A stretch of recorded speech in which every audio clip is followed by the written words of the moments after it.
नमस्कार दोस्तों, SRJ खेती चैनल पे आपका स्वागत है। दोस्तों, आज की इस वीडियो में हम बात करने वाले हैं गन्ने की फसल के ऊपर। आज मैं आपको इसकी पूरी जानकारी दूंगा कि आप वो गन्ने की बुआई कैसे करें, अपने खेत की जुताई कैसे करें, ज़मीन की तैयारी कैसे करें और बुआई का उचित समय क्या रहेगा। तो वीडियो में आप अंत तक ज़रूर देखें। अगर आपको वीडियो पसंद आती है तो लाइक करें, शेयर करें, साथ में चैनल भी सब्सक्राइब ज़रूर करें। तो चलिए आज की वीडियो को हम शुरू करते हैं। तो दोस्तों, सबसे पहले हम बात कर लेते हैं मिट्टी की, यानी हम अपने गन्ने की बुआई कौन सी मिट्टी में करें जिससे हम अधिक उत्पादन प्राप्त कर सकें। तो यहाँ मैं कुछ मिट्टी आपको बता रहा हूँ, इसमें आप आसानी से बुआई करके अधिक उत्पादन ले सकते हैं। तो सबसे पहले हम बात कर लेते हैं कि कोई भी मिट्टी होनी चाहिए आपकी, लेकिन उसमें 10 से 15% नमी होनी चाहिए। जैसे आप काली भारी मिट्टी यूज कर सकते हैं, पीली मिट्टी, बलुई दोमट मिट्टी यूज कर लें जिसमें पानी निकासी की उचित व्यवस्था हो और उसमें 10-15% नमी बरकरार रहे, तो आप ऐसी मिट्टी का चुनाव कर सकते हैं। तो दोस्तों, मिट्टी चुनाव के बाद बारी आती है जुताई की, यानी हमें अपने खेत को कितनी बार जुताई करना है। तो दोस्तों, खेत की तैयारी करने के लिए आपको उसमें पहले गहरी जुताई करनी चाहिए।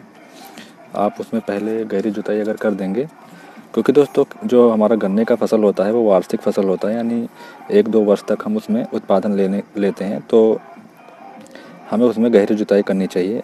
अब एक बार और आपको ध्यान देना है कि अगर इसमें नमी नहीं है तो उससे पहले आप उसमें हल्की सी सिंचाई कर लें, इसके बाद आप जुताई करें।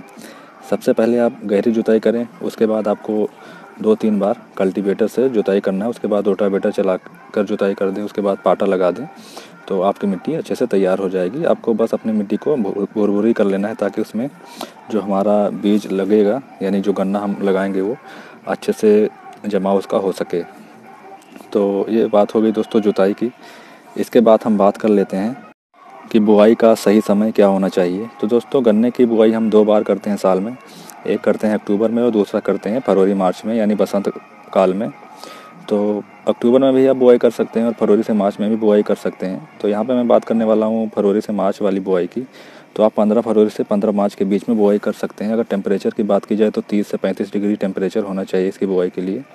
अगर टेम्परेचर इससे कम रहेगा तो जमाव में कमी आएगी। अगर टेम्परेचर थोड़ा बढ़िया रहेगा, यानी 30-35 डिग्री तक रहेगा, तो हमारे जो गन्ने का अंकुरण है वो जल्दी से होगा, उसमें ज़्यादा से ज़्यादा कल्ले निकलेंगे। तो आपको टेम्परेचर का भी ध्यान रखना है।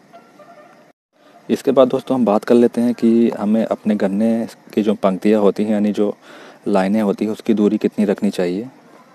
एक लाइन से दूसरी लाइन की दूरी आपको कितनी रखनी चाहिए। तो यहाँ पे आपको बता दूं कि 90 सेंटीमीटर आप एक लाइन से दूसरी लाइन की दूरी जो होती है वो रख सकते हैं। अगर 90 सेंटीमीटर रखेंगे तो गन्ने का जमाव अच्छे से होगा। जब आपका गन्ना बड़ा हो जाएगा तो भी अच्छे से वो ग्रो होगा, यानी अच्छे से उसमें पैदावार होगी। तो 90 सेंटीमीटर तक आप उसकी दूरी रखें तो अधिक उत्पादन ले सकते हैं। यहाँ पे दोस्तों एक और बात इम्पॉर्टेंट हो जाती है कि जब भी आप गन्ने का बीज चयन करें तो आपका जो गन्ना है वो रोगग्रस्त नहीं होना चाहिए, और उसकी जो आँखें हैं उसमें आप 3-4 आँखें वाला जो गन्ना काट के लगाते हैं वो 3-4 आँखें होनी चाहिए। 3-4 आँखों से बड़ा आप गन्ना ना लगाएं, क्योंकि दोस्तों अगर आपका एक गन्ने का हिस्सा जो लगाते हैं 3-4 आँखों वाला, अगर 10-12 आँख आप लगाएंगे और उसमें एक हिस्सा ख़राब हो जाएगा तो उतना दूर तक आपका जमाव बिल्कुल नहीं होगा। तो आप हमेशा 3-4 आँखों वाले जो गन्ने होते हैं उनका चुनाव करना चाहिए। जब भी आप गन्ने की कटाई करें तो उसमें 3-4 आँख होनी चाहिए।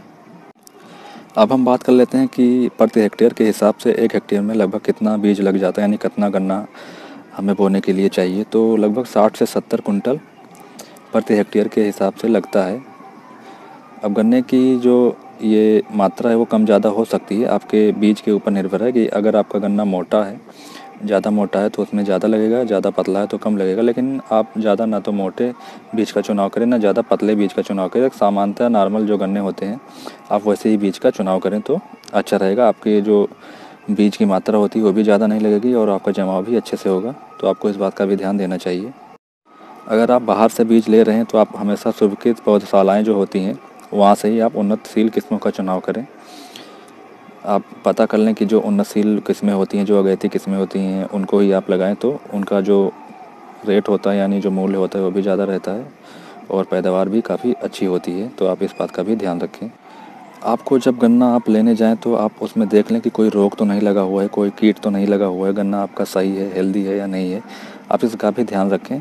आप रोगयुक्त गन्ने का चयन ना करें अपने बुआई के लिए। अगर आप रोगयुक्त गन्ना बोएंगे तो उसमें अच्छे से वो जमाव नहीं हो पाएगा और आपका जो पैदावार है वो काफ़ी घट जाती है। तो आप इसका भी ध्यान रखें। इसके बाद हम बात कर लेते हैं दोस्तों उर्वरक की यानी खाद की। हम अपने प्रति हेक्टेयर के हिसाब से खेत में कौन कौन सी और कितनी मात्रा में खाद डालें। तो सबसे पहले हम बात करते हैं कंपोस्ट यानी गोबर खाद की। अगर आपको गोबर खाद मिल जाती है तो 50 कुंटल प्रति हेक्टेयर के हिसाब से आप जब बुआई करें तो आप उसका नालियों में छिड़काव कर दें तो सही रहेगा। आप मुर्गी खाद का प्रयोग कर सकते हैं, सरसों की खल का भी प्रयोग कर सकते हैं। जब आप बुआई करें उस समय या जब आप गन्ना नालियों में डालें उसी वक्त आप जो आपकी गोबर खाद या फिर मुर्गी खाद, सरसों खाद या फिर कंपोस्ट खाद अगर आपको मिल जाती है, पत्ती खाद मिल जाती है तो आप इसका भी चयन कर सकते हैं। इसके बाद में दोस्तों हम बात कर लेते हैं रासायनिक खाद की।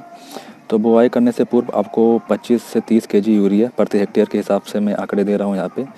बुआई करते समय आपको यानी बुआई से पहले आपको 25 से 30 केजी यूरिया प्रति हेक्टेयर, 150 केजी सुपर फास्फेट प्रति हेक्टेयर, 50 केजी आपको पोटास प्रति हेक्टेयर और 10 केजी आपको रीजेंट प्रति हेक्टेयर के हिसाब से आपको डालना है। ये सारे मेरे आंकड़े प्रति हेक्टेयर के हिसाब से हैं। 25 किलो यूरिया, 25 से 30 kilo urea, 150 kilo super phosphate, 50 kilo potash और 10 किलो रीजेंट आपको प्रति हेक्टेयर के हिसाब से डालना है। तो दोस्तों उम्मीद करता हूँ मेरे द्वारा दी गई जानकारी से आप संतुष्ट होंगे। अगर आपको वीडियो पसंद आई है तो इसे लाइक करें, शेयर भी करें और अगर अभी तक आपने हमारे चैनल को सब्सक्राइब नहीं किया है तो इस चैनल को सब्सक्राइब भी ज़रूर करें। मैंने ये अभी न्यू ही चैनल बनाया है। एक मेरा दूसरा चैनल एडवाइस टीवी ट्यूब के नाम से है। मैं उस पर गार्डनिंग से रिलेटेड वीडियो बनाता हूँ। होम गार्डन के वीडियो जैसे फ्लावर वाले पौधे हो गए यानी फूल वाले पौधे हो गए, सब्जी वाले पौधे हो गए, फल वाले पौधे हो गए, मैं इसके ऊपर वीडियो बनाता हूँ। मैंने सोचा कि मैं कृषि के ऊपर भी एक वीडियो बना लूँ ताकि आप सब किसानों को कोई मदद कर सकूँ। तो उम्मीद करता हूँ दोस्तों आपको वीडियो पसंद आया होगा। एक बार फिर से रिक्वेस्ट है, अगर अभी तक आपने हमारे चैनल को सब्सक्राइब ना किया हो तो सब्सक्राइब ज़रूर करें। वीडियो देखने के लिए आपका बहुत बहुत धन्यवाद। जय हिंद, वंदे मातरम।